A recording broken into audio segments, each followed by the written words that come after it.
The American River Parkway, 23 miles of it, is an urban jewel in the Sacramento region, but recently it has suffered from significant budget cuts. Hi, I'm Steve Swat for Comcast Newsmakers. In the next few minutes, we're going to talk about the future of the American River Parkway with Phil Serna, member of the Board of Supervisors. Thanks very much for being with us. Thanks for having me. So, I guess the question that a lot of people are asking and are suggesting is that the parkway seems to have been neglected, not only from Sacramento County, but from Rancho Cordova and Folsom. I mean, the contributions seem to have slowed down, shall we say. I will freely admit that, and put an exclamation on it, that's the lower reach of the American River Parkway that I think has really been ignored for a long time along that 23 miles that you just mentioned. The area that is basically downstream from the I-80 bridge down to the confluence with the Sacramento River and adjacent to the Wood Lake area in particular. That's an important part of our parkway system, one that I've been trying to be a champion of since being on the Board of Supervisors, to lend some resources in the form of more rangers, more maintenance staff to improve the cleanliness and the safety along that stretch. That's a real problem, though. I mean, you almost can't pick up the Sacramento Bee without seeing a story about illegal camping and the results of fires. I mean, fires up and down the parkway. Sure, and there's a lot of my constituents, quite frankly, that don't know that the parkway actually has hours. It's sunrise to sunset.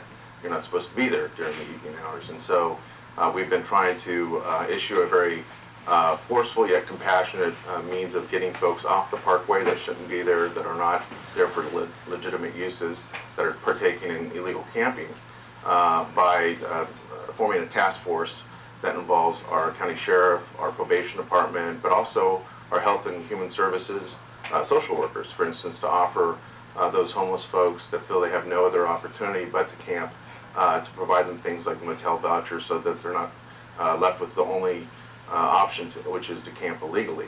And of course, our park ranger force is, without exception, I think one of the best in our region, because right now, quite frankly, they are being forced to work with very little. We're trying to do something about that next month when the board considers its final budget.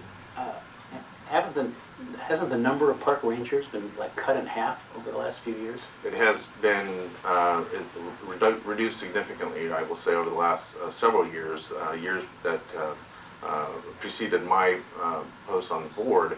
Since I've been on the board, we've been able to restore some ranger positions, and again next month, September 10th, the board will be considering possible restoration of services, including adding more park ranger positions.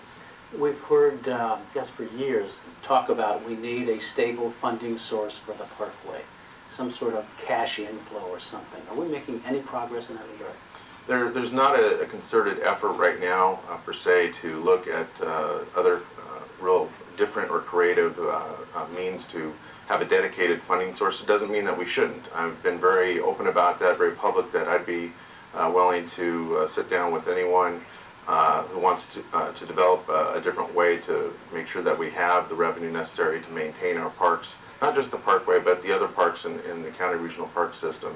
As you mentioned, it is our jewel, but it's also 4,000 acres, and when you have a handful of park rangers dedicated to monitor that much acreage, and the people that want to use it for cycling, angling, equestrian uses, makes it very difficult. So I'm all ears at this point. All right. Well, we're out of time for this segment.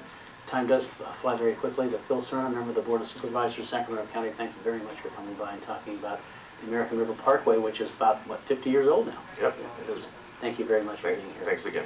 And thanks to our viewers also for watching Comcast Newsmakers. I'm Steve Swat. We hope to see you next time.